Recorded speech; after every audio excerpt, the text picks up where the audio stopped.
ببینیم دو قلمونا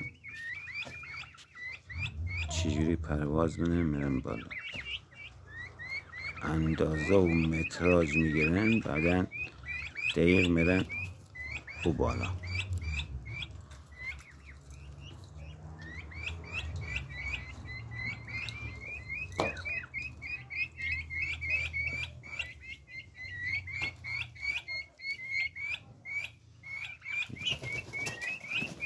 دقیقا اندازه میگیرن از کجا میتونن بپرن، دقیقا اندازه شد.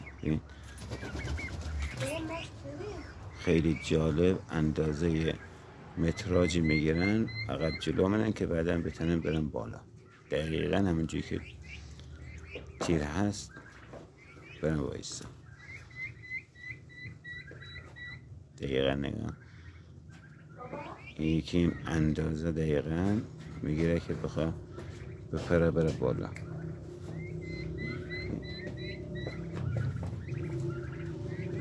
این هم از مخلوقات و پرندگان که چقدر جالب، بستگی داره به چقدر میتونن پرواز کنن.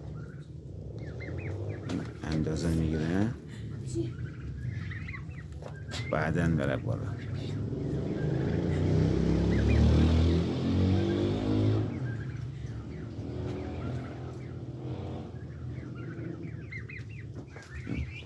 دقیقاً متراژ میدونه از کجا بره.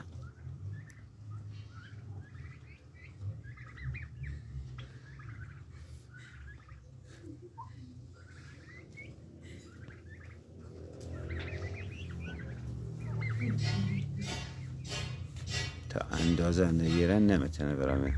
دقیقا اندازه میگیره که از کجا پرواز کنه، دقیقا روی تیر بشینه.